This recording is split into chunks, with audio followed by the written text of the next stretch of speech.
Hello everyone. So in this video, we'll talk about Parmenides' prologue, which is fragment 1, of which I've tried to do a translation, so I'll read that out. So here we have it. I started already last time, so we'll repeat that first 5 lines and then we'll go on. So he says, "The mares that carry me as far as where my spirit might reach were escorting me, when, bearing me, they entered the many-voiced path of the goddess, which across all carries the knowing man unharmed. On this I am carried, for on this the much-perceiving mares were carrying me, straining to pull the chariot, and maidens led the way." So we have this picture, this beautiful picture of these Parmenides in this chariot with carried by these mares and charioted. Really, the charioteers are these young maidens, and we can assume they're the 7 sort of young maidens of the sun. You know, like the colors of the rainbow, the iris, and they are sort of carrying Parmenides on this many-voiced path, this polypemon path, which sort of Polyphemus was actually one of the sons of Poseidon. But anyway, let's not go into Polyphemus. But the idea of sort of many, there are many voices, there are many opinions. So the road is many-voiced, but it is going towards the goddess, who will then tell the truth. So yeah, let me just continue. This is this strange section of the poem where he says, "The axle in its naves gives out the whistle of a pipe, blazing, for it was being urged on by 2 whirling wheels from both sides." So you have these 2 whirling wheels from both sides, and the axle is giving the whistle of a pipe, like because of the whirling. And you can see all the imagery that he's creating. It's I mean, I know that this poem was not considered, to be like a great example of writing. It's like, hey, look at Parmenides, terrible writer. But I really like it.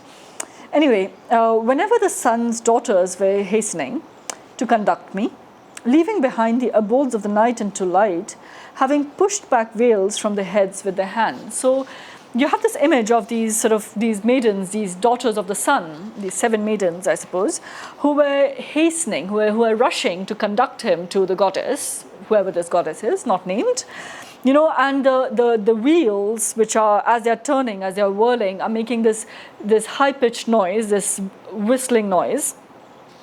Right? And as they're going out of the night into the light, this imagery of from night to light, the veils are being thrown back from their heads, and they're pushing that veil back. So it's really they're unveiling, they're unveiling the light from the night. So they're coming out from the night and unveiling themselves to the light. And so he is also in the same way being, escorted by them into the light. From the darkness of lack of knowledge, I suppose, the darkness of ignorance, to the light of knowledge, to the light of truth. So you can see this imagery of darkness and night that is also coming in out here, of him sort of being carried through by these sort of, and they're daughters of the sun. So you can imagine that that's like they would carry him into the light.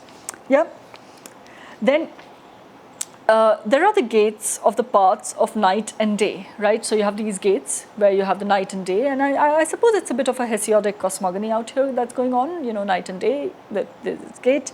And they're set between a lintel and a threshold of stone. They have this, you have the lintel on top and the threshold on the bottom of stone, and in between there are these big gates, almost like gates of Tartarus, actually, except it's the other way around. Here he's being escorted to the goddess, escorted up. And in fact, you'll have this image of the horses escorting in Phaedrus, in Plato. Again, this idea of being escorted to the world of knowledge, to the world of forms, the true sort of like the world of truth. Though there you only have these 2, don't have mares, if I remember, you have horses, and they're black and white. Anyway, like, forget about Phaedrus right now. So you have the stone, this lintel and threshold, and the gates. These are the huge gates are ethereal, So ethereal, which means shiny, fiery. Really, he uses the words aetheriae, have filled the great frame. So the frame of the door has been the frame has been filled by these ethereal doors, shining. I suppose ethereal also because they are bright. And remember, we looked at the old cosmogony of Homer, where you had the sky which was ethereal, but was the words used were, siderion, like, metallic, like iron and bronze kind of a idea. So the iron and bronze, the metallic can also be thought of as ethereal in the sense of light giving, bright. And the alternating keys severely punishing justice holes. So you have this decay, this big justice with a capital D, let's say, who comes in, and she is holding the alternating keys. And so justice, you can see, is again, there are scales of justice. There are two keys in this case of justice. Then the maidens, who are the ones who are carrying him, beguiling her with soft words, persuaded circumspectly. So the maiden sort of very quickly and without too many words sort of persuaded her, beguiling her, really, so that for them, the fastened bolt she swiftly pushes from the gate. So the gates are opened, by justice, and she from the frame brings forth a yawning chasm. Right, this yawning chasm opens up into, and the chasm is the word, not chaos, chasm out here, that opens up when the gates are thrown open, right? The doors having been thrown wide open, having turned alternatingly, bronze wrought pivots in their sockets. So there's a complicated explanation of the lock, which basically, I think the idea is to show that the gate is very tightly fastened and it can only be opened by justice. And the justice also, she opens it only because the maidens beguile her. And you notice all the feminine sort of goddesses throughout. I still find it very interesting. I don't know what to make of it, but I find it very interesting. So having fastened the bolts and pivots, at that point, straight away through them, the maidens held straight the chariot and the mares on the highway. So you have this straight road, right? This amaxiton, which is the chariot way, where the chariot sort of goes. So there's this chariot way, and the mares sort of, they hold the chariot straight on this chariot way. And now they have a straight path, now the gates that have opened. And what happens at the end? You have... And the goddess graciously received me, took my right hand. I think I did not skip a line, right?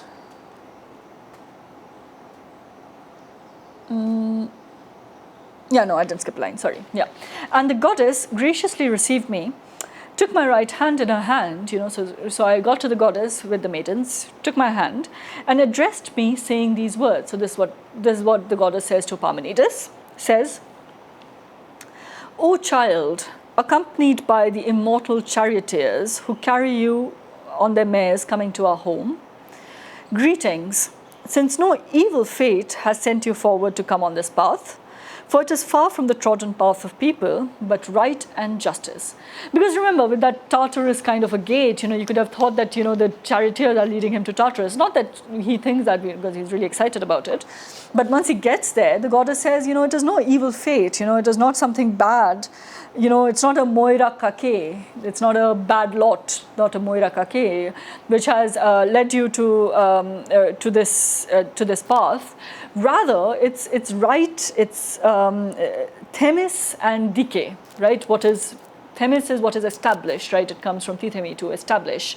So what is established, what is right, what is just, and dike, and justice, which has sort of, sent you, which has brought you to me. And which is why, it is a good thing, and I will now help you.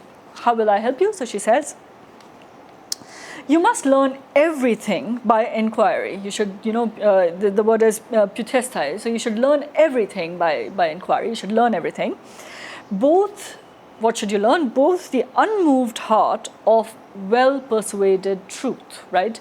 So the truth, which is unmoved, unmoving, and well-persuaded, right? Well-explained, well-justified truth. And the opinions of mortals, which, as you know, the opinions of mortals are not justified, right? So, and the opinions of mortals, in which there is no true assurance. So mortals can have opinions, but they cannot know the truth. And you remember from Xenophanes, you have this idea of, you cannot, humans, mortals cannot know the whole truth. It's impossible for them to know the whole truth, right? But all the same, you will learn everything, how the things that seem must genuinely be, all indeed being through everything, right? And so you will learn both, and which is why we assume that there are two parts of this poem after this. You have the prologue, plus then you have the word of the way of truth, which is a well persuaded truth, the unmoved heart, right? The unmoved sort of truth. And the opinions of mortals in which there is no assurance, that opinion of mortals that shift and change and they just appear one thing and another at another time. She says, she assures him that he will learn both. He will learn both the truth and, the untrue. So that was a proem. Now, the question is, what does this tell us about what the poem is going to be about? Think of it as a prologue. The prologue gives you an idea of what is to come. So what does it tell us? So it gives us an idea of the poem as a kind of divine revelation. In fact, like with Heraclitus, he will be opposing the Heraclitean notion of flux and change. But here as well, even with him, you have the idea of the poet as a kind of a prophet, the philosopher, the poet-philosopher is like a strange combination of a poet and philosopher, who is a kind of a prophet who will reveal to whom the poem is revealed by the goddess as this kind of a divine revelation. There's this divine revelation, and this goddess is almost like a muse, not like she's like like Menenae Thea, like in the beginning of the Iliad, sing to me, goddess, in that case Menen Roth, but here sing to me, goddess of. So again, the goddess is a kind of muse. She's not named, like also in Iliad actually she's just called Thea, not a Musa, which would be different. So the goddess is a kind of muse who gives this divine revelation to him. And then you also have this image, as you saw, of the journey from night to day, these maidens who are taking him from like night to light and unveiling themselves, unveiling him as well. So the idea of going from ignorance to knowledge, I think, pretty strong sort of allegory out there. And so the imagery that you have out here, I mean, I would read the whole thing as, allegorical, really, in which he's then being led into this path of knowledge by the goddess, by the maidens, and shown truth and knowledge by the goddess whom he encounters at the end. So there are these two ways of inquiry, as you saw, that he talks about. One is the true way, which is the path of persuasion, well-persuaded truth. And one is the false way, which is the path of, what mortals believe, mortal opinions, which is sort of like, later we'll see it as a kind of impossible way, because it is indiscernible, nothing can be figured out in that kind of a path, right?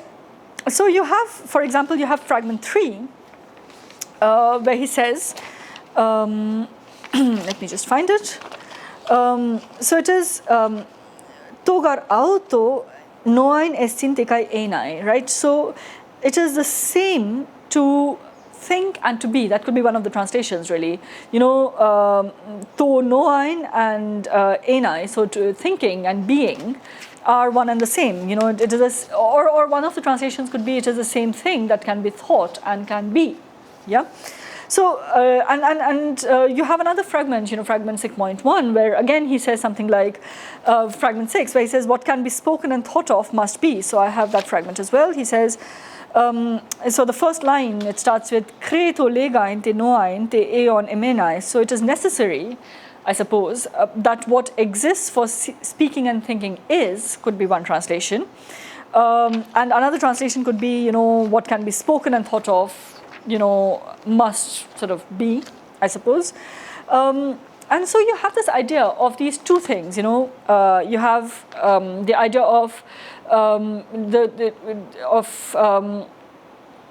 thinking, for which it is, in fact, it's sort of, instead of cogito ergo sum, it is, cogitans ergo est or something, thinking, it is thinking, therefore it is.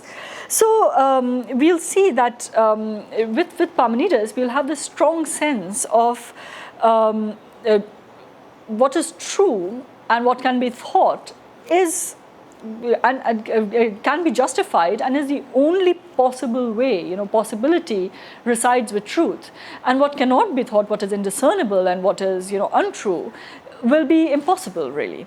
Right, so in fragment 2, which I'll also read from my translation. So in fragment 2, she continues, the goddess, she says, "Come now, I'll tell you, and you give heed to my tale having heard it." So I'll tell you a tale, and you listen to my tale once you have heard it.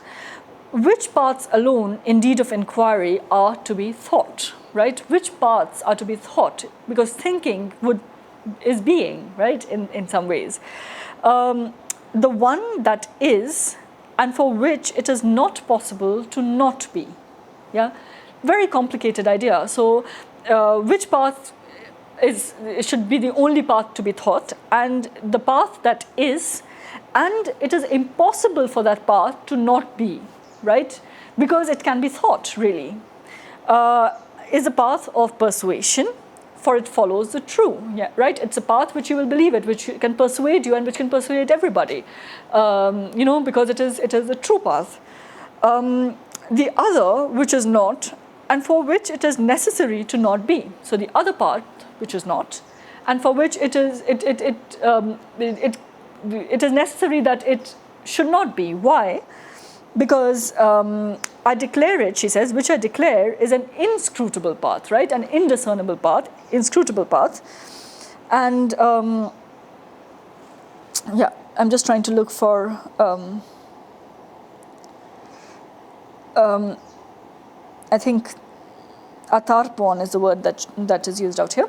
For you could neither perceive what is not, for it is not practicable. So it is an inscrutable path because you cannot perceive it. And why can't you perceive it? Because it is not, right? If it is not there, you can't perceive it.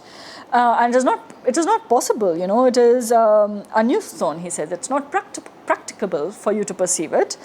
Nor could you speak it, nor could you claim it, nor could you declare it. So he says, ute phrasais, right? It cannot be spoken.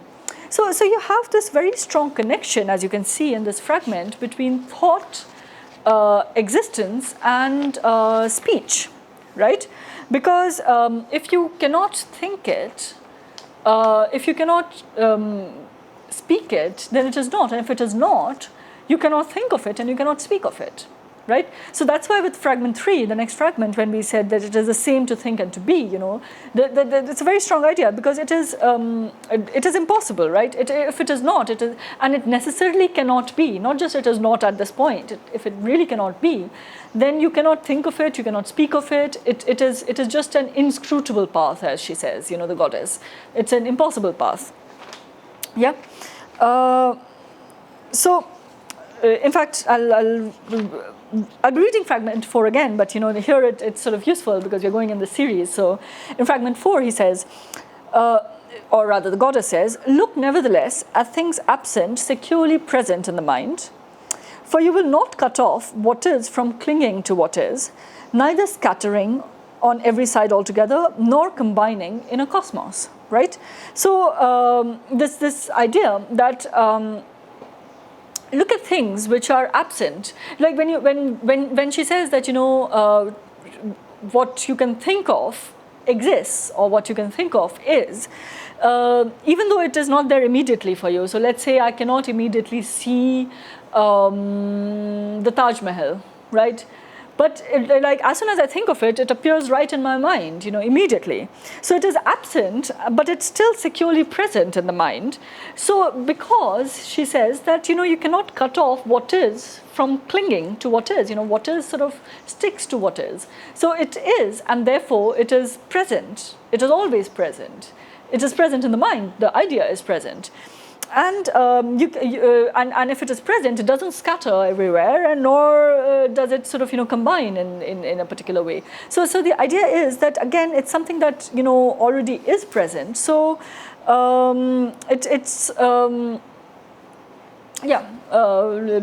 you will be able to think of it because it is present, and vice versa, it is present because you can think of it. So last fragment, I mean there are many fragments. Fragment 5, where I suppose it is Parmenides making an editorial comment. He says, "It is all one for me whence I begin, for there I will come back again." It could also be the goddess, because she's the one telling the story. So it doesn't matter where I begin, because it will all come back to the same. Yeah, and why? Because there is just one thing. So if it is just one thing, like a circle or a sphere, no matter where you begin, like with Heraclitus, we had that fragment, if you remember, where he says that in the circle there's no beginning or an end, but the beginning and the end meet in the same circumference. So here as well, you have a similar idea. It doesn't matter where I begin, for there I will come back again, sort of a thing. Yeah. So as you can see, you have this in this very strong idea of having these two ways of inquiry, the true way and the impossible way, the way of persuasion and the way that is inscrutable, indiscernible. And the true way, it is impossible for it to not be, because it has to be, it exists, you can think it, you can speak of it. And the false way, or the way of appearances, for which it is impossible to be. In fact, it is necessary that it must not be, because, if it is, then it is, right? So if it is not, then you cannot think of it, you cannot speak of it, you cannot do anything about it. As soon as you can think of it or speak of it, then it is. I know it gets into like really abstract sort of idea of being and thinking, but this is the point that Parmenides is trying to make. In fact, the word that he uses he uses a lot of words actually for being, MNI, ST, a lot of words. But let's just think of the word ST. It is, right? That's what it means, ST. In fact, you have in Sanskrit as well, Asti. So for those of you who know Sanskrit would probably recognize the similarity out there. So what does it mean? It means it is. But what is this it? What is the subject of this being? So in English as well, when you say is, the word is, usually you have a subject, right? The tree is, the curtain is, the piano is, the calendar is, the coffee is, which I shall have a bit of. So you have this idea of a subject for this it is, right? ST is like a word is, which contains a subject in it, single subject. What is this it? So one of the ideas that have been promoted by commentators is that it doesn't have a subject, right? It's basically saying what is, right? It's a kind of tautology. Is, right? The subject of is itself. So the subject of ST is ST itself, So whatever is, to aeon, I think, is a word that I translated earlier. So to aeon is, right? So to aeon would be a kind of participle, being, is, yeah? The other one could be that he's talking about the entirety. In fact, when he says it doesn't matter from where I begin because it is all one kind of a thing. So he might be talking about like the totality, the entirety, that is, right? The totality is, the entire thing is. Or in particular, it could be, what can be spoken of, what can be thought of, as we have been discussing, what can be thought about, what can be spoken about. That's what it is. The idea is that if we think of all of them, which one is most persuasive, let's say. So if we think of it as what can be talked about or spoken about, that sounds about right because he says it as well. If we say it's tautological, he's just saying is, then why are we going on? Does it require proof? It's an axiom. It becomes an axiom, right? It becomes axiomatic. Though that is one of the interpretations. And if we say he's talking about, the totality of all things, there are reasons to believe it, and especially once we finish fragment 8, you'll see that there are reasons to believe that what he's talking about, but we can't say it in the beginning, it's a bit difficult to say that. So let's take one of those parts and start thinking about this, this tautology of thinking. This tautology of being, where we can say that the subject of ST is ST, sort of, it's a tautology, it is, right? If it is a tautology, then what he needs to then do, and what he does actually, which we'll see in the rest of the poem, is that he explains what the attributes of this esti would be. It's actually a very, very interesting poem in that sense, because he takes this single idea of esti, right, what is, what exists, and then from this esti he derives like a series of attributes. What could this esti be if that is all that is? Then he derives ideas of eternity, of indivisibility, of motionlessness. So he derives a lot of attributes of this. And he also talks about, well, you cannot talk about it per se, but you can signal it, I suppose, as Heraclitus would say, about what is not, right? So he says, what is not is inscrutable, inconceivable, impossible, right? The idea is that it is not, so it is not, right? If it is not, then you cannot, it isn't. Sorry, I seem to be repeating myself, but that's what he's saying. Yeah.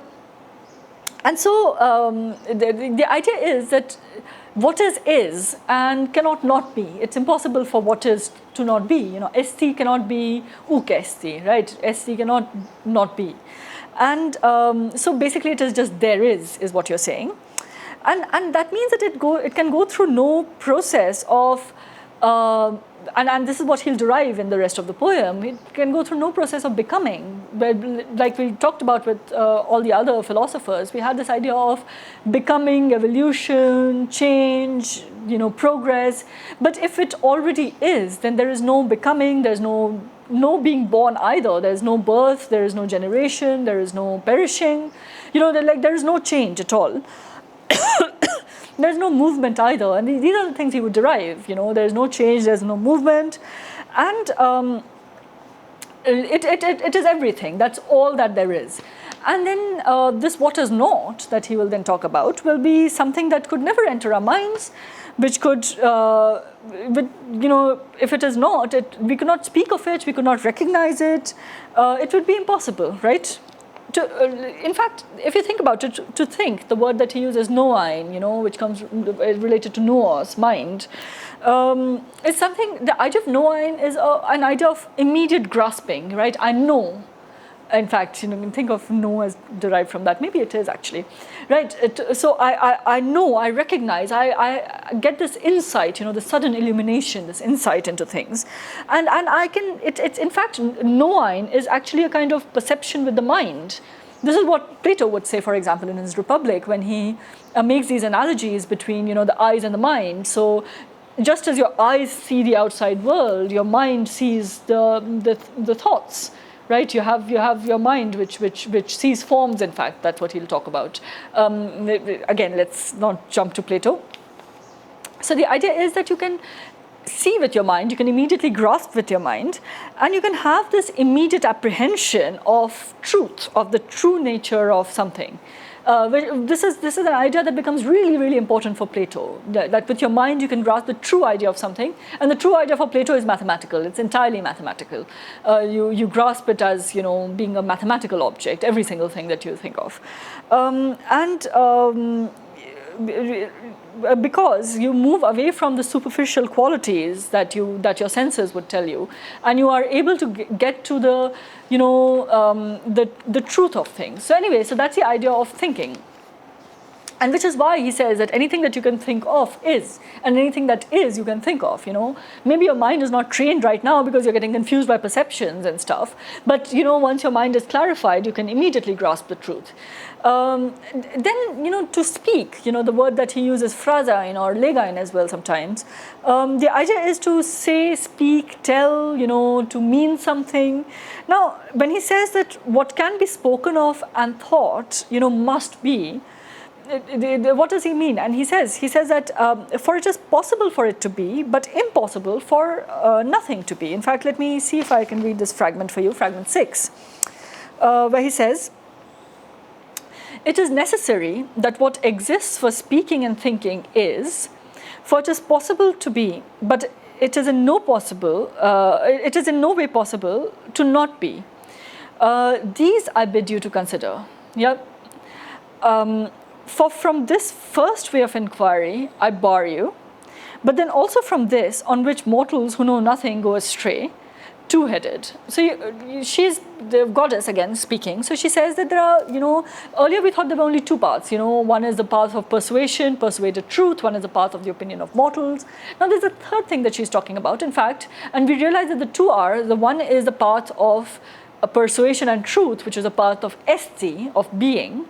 And the second is a path of impossibility, of not being, what is not at all, and it is impossible for it to be, which I bar you entirely, she says, from that. But then she says, I also bar you from this third thing, which is the path on which the brothoi, the mortals, who know nothing, go astray, right? They go astray, how? She says, two-headed.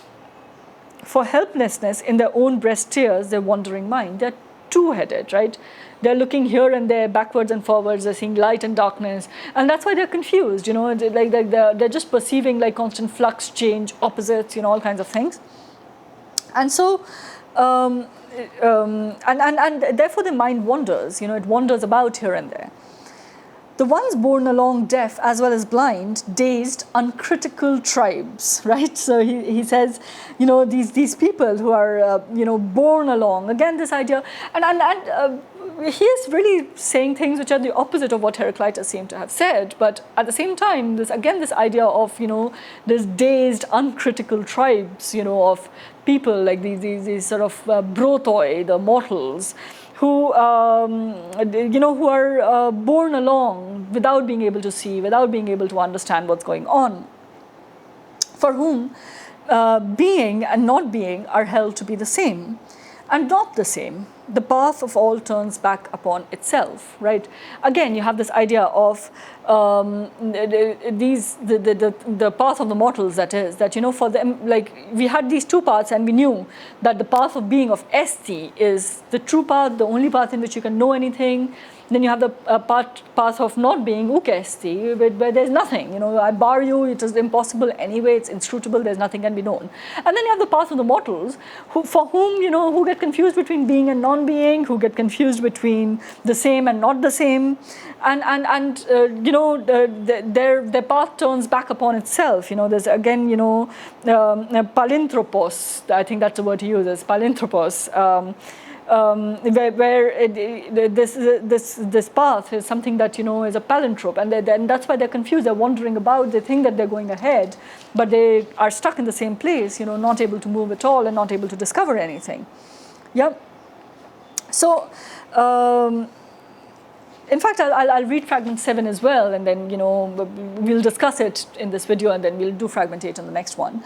So she says, for this shall never prevail that what are, that what are not are, right? So it will never happen that, this path that she talked about where nothing is, where it is not, so that it can be. But you keep your thought from this way of inquiry, and don't let much experienced habit force you along this road to ply the aimless eye and the ringing ear and mind, but judge with reason the much contested refutation spoken by me, the much contested argument, elenchon. Elenkos is pretty important for Socrates later, spoken by me, right? So what's happening? So basically she says that, this path, it shall never prevail, it'll never hold, that what is not is, things that are not are. And so she says, the goddess says to Parmenides that you keep away, ward away, from this way of inquiry, from this way of knowing things. And she says that, and habit is something that can force you along this path, because why? We are habituated as mortals as thinking of things as changing, as shifting, as moving up and down. So don't let this habit, move you along this path. Your aimless eye and ringing ear, remember the ringing earlier as well, the whistling wheels. So the aimless eye and ringing ear will ply up and down this path, and this is a palinthropos path. It turns back upon itself, right?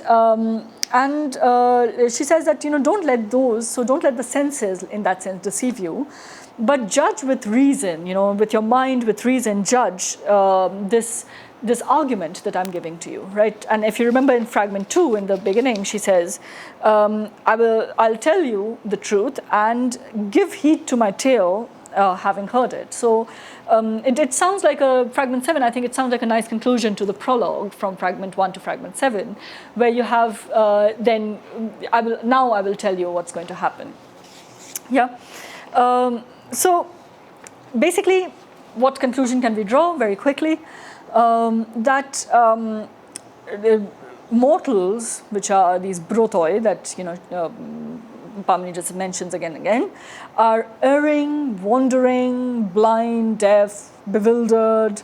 We are these hordes with no judgment, these uncritical tribes, these uncritical mobs, we believe that to be and not to be are the same. Sorry, Hamlet sort of skip in my mind always. That to be and not to be are the same and not the same, right? That everything turns back upon itself, this palinthropos path. So this is the way of the mortals. Then we can also sort of, figure out from the rest of the fragments, for example, for this shall never prevail, that things that are not are, right? So that nothing cannot exist, right? So the idea that what is not cannot be, right? They will never have some such thing which is not. And also from the earlier fragment, fragment 6, that the object of speech and thought must exist, right? So fragment 6, if you remember, was it is necessary that what exists for speaking and thinking is, right? This is one of the translations that you can give. So whatever exists for thought and for speech must exist, right? In being as well, thinking, speaking, being, as I said, this connection. Why? Because it can exist. It is possible for it to exist. And we have only two options. Either it is possible for it to exist, then it exists, or it is impossible for it to exist and it doesn't exist, right? You only have these two options anyway. Because it is not nothing, it is something, and if it is something, then it is, right? So as you can see, we have three ways. First way is the way of esti, right? Of it is, in which you can say something exists. Then you can say the second way is the way of uk esti, it is not, in which nothing exists. And then finally, you have this way of the mortals, this bewildered palinthropos sort of path, where it is and it is not, what is not is, what is not, and this is the confused opinion of mortals, which confuses everybody, and people just ply along with aimless eye and wandering ear, and uncritical hordes of people go up and down without understanding anything, right? So in the next video, we'll discuss, the chunk of his proof really for this the properties, the attributes of this esti, as we have talked about, which is fragment 8. All right, thank you.